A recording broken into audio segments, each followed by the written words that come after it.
الحمد لله رب العالمين والصلاة والسلام على نبينا محمد وعلى آله وأصحابه وسلم. Toutes les louanges sont dues à Allah, le riche, le généreux, celui qui a qualifié son prophète dans sa parole. Innaka la'ala khulqin azim, tu es certes doté d'un excellent comportement. À la sourate La Plume, Al-Qalam. Et je témoigne qu'il n'y a de Dieu qui mérite, qui est en droit d'être adoré, sauf Allah subhanahu wa ta'ala, seul sans associé. Il détient tous les bienfaits et c'est lui le contraignant, le sage. Je témoigne que Mohammed alayhi salatu wassalam est son noble serviteur et son messager. L'être qui avait le plus de pudeur et qui était le plus fiable, le plus fidèle. Que la paix d'Allah subhanahu wa ta'ala soit sur lui, sur sa famille, ses compagnons et tous ceux qui le suivront jusqu'au jour des comptes. Serviteurs, servants d'Allah, je vous exhorte ainsi que moi-même à la crainte d'Allah subhanahu wa ta'ala. Pourquoi? Car celui qui fait preuve de piété, envers Allah subhanahu wa ta'ala, qui craint Allah, celui qui a peur d'Allah, il sera élevé en degré auprès d'Allah subhanahu wa ta'ala. Allah subhanahu wa ta'ala, il va multiplier ses bonnes actions. Il va mettre la baraka dans les bonnes œuvres qu'il fait. S'il œuvre une bonne œuvre qui équivaut à 1 degré, Allah augmente cela pour lui. Mais la condition, c'est que le serviteur doit avoir peur d'Allah. Il doit craindre Allah. Il doit adorer Allah comme s'il le voyait. Car si lui ne voit pas Allah, il n'a qu'à savoir que Allah le voit. C'est ça qu'on appelle la piété. C'est ça qu'on appelle at-taqwa, la crainte d'Allah subhanahu wa ta'ala. Et aussi celui qui craint Allah, celui qui a peur d'Allah, il verra ses péchés être pardonnés. Allah va effacer ses péchés. Allah subhanahu wa ta'ala dit dans ce Coran, il dit وَمَنْ يَتَّقِ اللَّهَ يَجْعَلْ لَهُ مَخْرَجًا وَيَرْزُقُهُ مِنْ حَيْثُ لَا يَحْتَسِبُ. Il dit celui qui craint Allah subhanahu wa ta'ala, Allah lui accorde une issue favorable. On demande subhanahu wa ta'ala de nous accorder la piété et de nous assister dans tout ce que nous faisons. Serviteur d'Allah, servant d'Allah. Le croyant, la croyante se doit en effet de méditer sur la parole du prophète Mohammed lorsqu'il dit en ses propos: la foi est constituée de 70 branches, de 70 et quelques branches.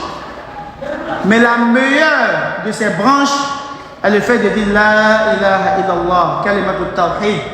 Le fait de proclamer, de témoigner de l'unicité d'Allah subhanahu wa ta'ala, de reconnaître qu'Allah il est seul, il n'a pas de partenaire, ni dans la création, ni dans l'adoration, et aussi ni dans ses noms et ses attributs.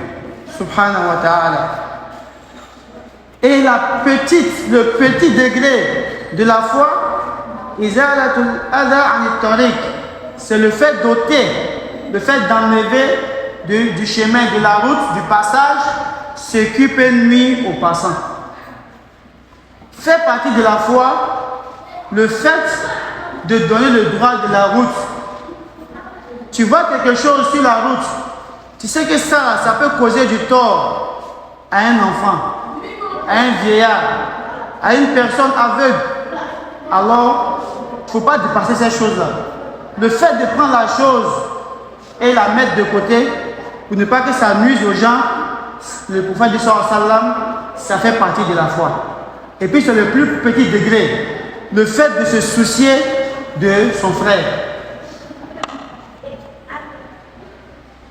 Et il dit encore dans ce même hadith, il dit, et la pudeur, wal haya'u, est une branche, shu'batun min al-iman.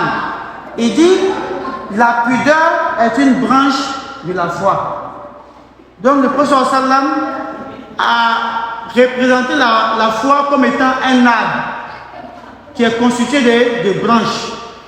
C'est toutes ces branches-là qui font que l'arbre, on appelle l'arbre un arbre. Et le musulman qui va faire l'effort de faire un peu dans chacune de ces branches-là, il sera élevé à un degré qu'on va voir un peu plus loin dans le sermon. Mais ce qui nous intéresse aujourd'hui dans nos sermons, c'est le mot. C'est ce comportement que Rasoul a dit qui ça fait partie de la foi, la pudeur. Le fait d'avoir de la pudeur.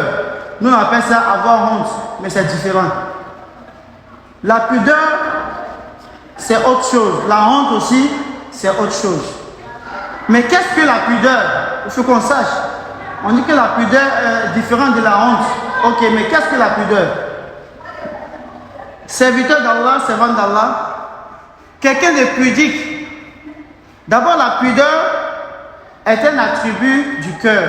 Ça veut dire quoi? La pudeur se trouve dans le cœur. Que Allah a placé en chaque homme, en chaque être humain. Chaque être humain à la base a ce côté-là de pudique. Ce côté de ne pas, on en viendra dans le sermon. Et Allah dit à ce propos, il dit Fitratallahi allati fatara an-nasa alayha. Il dit la fitra d'Allah,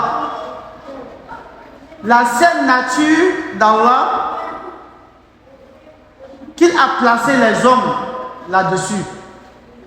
Donc on comprend à travers ce verset que la pudeur est naturelle, est un comportement naturel qui est à la base dans tout être humain, femme comme garçon, homme comme femme.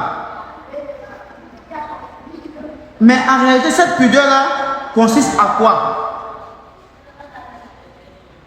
Quand on dit on est pudique là, ça revient à quoi? À montrer quoi concrètement? Serviteur, servant d'Allah, c'est la pudeur qui empêche l'âme de commettre les choses qui font que la société nous blâme. C'est la pudeur qui fait que l'être humain, il va s'écarter des choses qui vont faire qu'ils vont parler sur lui beaucoup. Pourquoi tu as fait ça? Tu sais pas que ça c'est pas bon? Quelqu'un de pudique, il fait l'effort de ne pas tomber dans ces choses parce que c'est naturel en lui. La pudeur est un comportement qui aide celui ou celle qui la possède de tomber dans les mauvaises choses et qui l'empêche de saboter, de bafouer le droit d'autrui. Quelqu'un de pudique, il ne sabote pas, il ne fait pas du mal à son prochain. Donc la pudeur est ce comportement qui mène son auteur à tous les biens et à la perfection, qui l'amène à cheminer vers la perfection de la foi et l'empêche de sombrer dans tout ce qui est vil et blâmable. Et serviteurs, servants d'Allah, tous les prophètes ont loué ce comportement qui est la pudeur. Les prophètes d'Allah, eux tous, de Adam alayhi salam jusqu'à Mohammed sallallahu alayhi wa sallam, eux tous, ils ont loué. C'est-à-dire, ils ont élevé ce comportement. Ils ont tenu compte de ce comportement. Ceux qui avaient la pudeur, ils étaient les personnes qui sont respectées par les prophètes. Et c'est pourquoi le prophète Mohammed sallallahu alayhi wa sallam a dit dans ce hadith, il dit Inna mimma adraka an-nas min kalam an-nubuwwati al-ula idha lam tastahi fasna ma shit. Il dit ce que les gens ont retenu des paroles des prophètes qui lui ont précédé depuis Adam jusqu'à lui, Mohammed sallallahu alayhi wa sallam, ce que les gens ont retenu des paroles prophétiques, c'est que si tu n'as pas de pudeur, fais ce que tu veux. Qu'est-ce que cela veut dire? Si tu n'as pas de pudeur, fais ce que tu veux. D'abord, ça veut dire, quelqu'un qui n'a pas de pudeur, lui n'a pas de barrière. Il fait tout ce qu'il veut, puis il s'en fout. Quelqu'un qui n'a pas de considération pour la société, pour la religion, pour ses parents, il fait tout ce qu'il veut sans s'en soucier. Ça, c'est la première définition de cette parole. La première explication. La deuxième explication, si tu n'as pas de honte à faire quelque chose de la société, alors il faut faire ces choses-là. Qui a honte de manger? Personne. Alors on mange tous. Qui a honte de se laver? Personne. Alors on mange. Qui a honte de fumer dans la mosquée? Tout le monde. Alors on arrête de fumer. Qui a honte de voler? Tout le monde. Si on t'attrape, tu as honte. Alors arrête de voler. Qui a honte de mentir? Tout le monde. Alors arrête de mentir. C'est ça qu'on appelle la pudeur. La pudeur, si tu sais que tu vas faire quelque chose et puis tu n'as pas honte de faire cette chose-là, tout le monde va accepter la chose, il n'y a pas de mal en cela, tu fais ce que tu veux là-dedans. Aussi, la pudeur, si tu sais que tu as fait quelque chose et que ça va créer, ils vont te blâmer, ils vont te dire pourquoi tu as fait ça, alors ces choses-là, il faut laisser.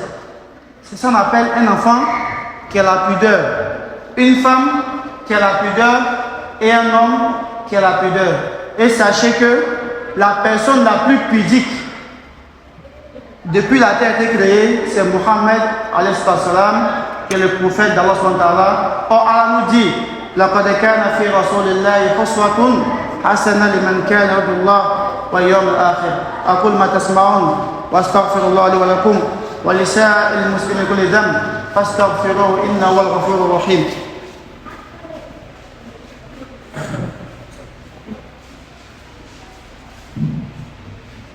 الحمد لله رب العالمين. اللهم صل وسلم وبارك وزد على نبينا محمد وعلى آله وأصحابه وسلم تسليما كثيرا وبعد. الحمد لله. يقول رسول الله صلى الله عليه وسلم الحياء لا يأتي إلا بخير. Donc après avoir vu la définition de la pudeur et les différentes explications de cette parole prophétique qui est si tu n'as pas de pudeur, fais ce que tu veux, on va partir aussi à un deuxième volet que Rasoul a mentionné dans le hadith. Il dit la pudeur fait partie de la foi. Qu'est-ce qu'on comprend de cette parole? Le prophète nous a dit cela car la personne qui fait preuve de pudeur, cette personne-là va exceller dans le bien. Partout où il aura une occasion de faire le bien, il en profitera pour le faire. Et tu verras que cette attitude le fera ou la fera atteindre à des degrés élevés de la foi. Le fait qu'il est pudique, ça va l'amener à faire tout ce qui est bien. Ça va l'amener à courir vers toutes les opportunités de bien. Qu'elle apprend que quelque chose permet de se rapprocher d'Allah, il le fait. Il apprend que la prière, Allah aime cela, il le fait. Il apprend que jeûner, Allah aime cela, il le fait. Il apprend que respecter les personnes âgées, Allah aime cela, il le fait. Il apprend que ne pas prier, Allah déteste cela, il le fait. Il apprend que être impoli envers les parents, Allah n'aime pas cela, il délaisse. C'est la pudeur qui fait que la personne a cette attitude-là. Et même s'il arrive que cette personne qui est pudique tombe dans le péché, tu le verras ou tu la verras revenir courant vers son Seigneur, repentant sincèrement. Puisque la personne qui est pudique est un être humain. Allah, le Rasoul dit sallallahu alayhi wa sallam, Kullu ibn Adam khata wa khayra khata'ina tawwabun. Il dit tous les enfants d'Adam font les péchés. Donc même si tu es pudique, là, il va arriver un moment que tu vas tomber dans le péché. Parce que tu n'es pas prophète. Parce que tu es imparfait. Tu es fait de chair. Tu as le bien en toi, tu as le mal en toi. À un moment, tu vas fléchir. Mais celui qui a ce comportement de pudeur, quand il fait erreur, il sait qu'il a fait erreur. Il revient vers Allah. S'il a fait erreur entre lui et Dieu, la pudeur va faire qu'il va avoir honte de Dieu. Il a fait le péché puisqu'il a la pudeur. Il aura yastahi min Allah wa yatubu ilayhi tawbatan nasuha. Il va revenir vers Allah subhanahu wa ta'ala repentant sincèrement envers lui. Parce qu'il a déjà un bon comportement. Qui est le fait de respecter Allah, de respecter les normes de la religion et de la société. Et s'il est injuste envers autrui, envers son semblable, il n'a pas de gêne à venir demander pardon à ce dernier pour qu'il puisse le pardonner. Ce comportement-là, c'est la pudeur qui donne ça à l'homme. C'est pourquoi Rasoul dit, c'est une branche de la foi. Donc, il va se repentir et il va délaisser le mal qu'il a commis. Il ne va pas s'en rapprocher. Il va détester revenir à ce mal. C'est ce que la pudeur accorde aux croyants et à la croyante. À cet effet, le prophète sallam a dit, la pudeur n'apporte que le bien. La pudeur n'apporte que le bien. On demande souvent à Allah de nous accorder ce bon comportement-là. Mais le constat est triste. Malheureusement, notre communauté, notre jeunesse périt, s'éloigne du bon comportement par manque de pudeur. Notre communauté est en train de se perdre, est en train d'être rabaissée à cause du manque de pudeur qui fait partie de la foi. Notre jeunesse, on est en train de perdre nos enfants, notre jeunesse, à cause du manque de pudeur. Surtout avec l'avènement des médias sociaux. Pourquoi cela? Car les parents n'ont plus le temps. Les parents n'ont plus le temps d'éduquer les enfants. Ou encore eux-mêmes ont besoin d'enseignement afin de répondre à cette lourde responsabilité. Ils ont le temps, ils ont la facilité d'acheter les téléphones, de mettre Internet à la maison, mais ils n'ont pas le temps de suivre ce que les enfants font avec ces choses. Tu mets ton enfant à l'aise pour qu'il puisse te créer comme un problème demain. Tu as pris le téléphone pour lui, Android, tu as ouvert la porte au WhatsApp, tu as ouvert la porte au TikTok, tu as ouvert la porte à Facebook, mais tu n'as pas le temps de contrôler ce qu'il fait sur Internet. Qui a créé lui-même son malheur? C'est toi-même. Ça, ce n'est pas un problème, tu peux lui donner ça. Mais s'il y a l'éducation qui va avec, alhamdulillah, tu es sauvé. Parce qu'il va prendre WhatsApp pour parler de Allah. Il va prendre TikTok pour parler de Allah, pour écouter les rappels. Il va prendre YouTube pour parler de Allah, pour écouter les rappels. Il va partager les hadiths. Il va partager les versets coraniques. Parce que tu lui as donné l'éducation qu'il faut.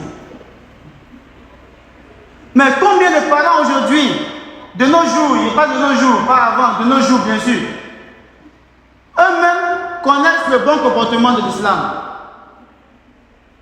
Donc on a beaucoup besoin, les parents d'aujourd'hui, à apprendre ce que c'est que l'islam, à apprendre ce que c'est que la foi pour enseigner à nos enfants. Comme on le dit, celui qui ne possède pas quelque chose, il ne peut pas donner. il faut qu'on revienne. Ceux qui savent, il faut qu'ils remplissent leurs devoirs. Ceux qui ne savent pas, il faut qu'ils apprennent afin de remplir leurs devoirs. Afin de tenir bon leurs responsabilités. Car notre famille est un dépôt. C'est en cela Allah dit dans ce Coran, Ya ayyuhallazina amanu, qu anfusakum wa ahlikum nara. Oh vous qui avez cru, préservez-vous ainsi que votre famille de rentrer dans le feu.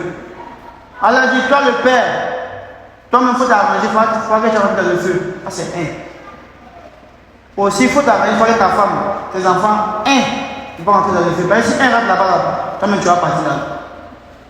Parce que Yoma Kiyama, tu n'as pas bougé tant qu'ils ne vont pas t'arrêter. Yoma yafiru mar'u min akhi wa ummihi wa abi wa sahibati wa bani. Tu n'as pas éduqué ta femme, elle va te tirer Yoma Kiyama. Tu n'as pas éduqué ton enfant, il va te tirer Yoma Kiyama. C'est comme ça. Donc, respectons ce dépôt-là. C'est une grâce. Si tu as bien éduqué, ton paradis est facile. Parce que Rasul sallallahu alayhi wa sallam, quand l'homme il meurt, toutes ses actions sont fermées, sauf quelques-unes. Un bon enfant qui va faire gloire pour lui. Mais si toi tu n'as pas fait tout pour avoir un bon enfant dans le dunya, qui va faire gloire pour toi? Tu as construit, tu lui as donné, tu as parti une fortune. Il devient riche un matin. Il fait le show partout. Tu fais les conséquences là, parce que c'est toi-même qui as voulu ça. Mais si tu as donné l'éducation, et l'enfant il s'est rebellé comme la plupart de nos jeunes aujourd'hui, toi tu as fait ce que tu pouvais faire. La yukallifullahu nafsan illa wus'aha. Innaka la tahdi man ahbabta walakin Allah yahdi man yasha. C'est comme ça. Ordonnance soit de la bonne compréhension, de nous guider sur le droit chemin. Donc pour résumer notre sermon, on parlait de la pudeur. La pudeur élève son auteur à un degré, parmi les hauts degrés de la foi, elle cause pour lui faciliter les bonnes actions et elle cause aussi pour lui faciliter le repentir à Allah lorsqu'il tombe dans le péché. On demande d'améliorer notre comportement, de faire venir en nous ce comportement qui est la pudeur et de transmettre ce comportement-là à nos proches, à nos enfants, à notre famille, afin que notre société soit une société réformée et que notre jeunesse on puisse avoir la main, on puisse récupérer nos jeunesses qu'on est en train de perdre. Allahumma rabbana atina fid dunya hasana wa fil akhirati hasana wa qina adhaban nar. Rabbana la tuzigh qulubana ba'da idh hadaytana wa hab lana min ladunka rahmatan innaka antal wahhab.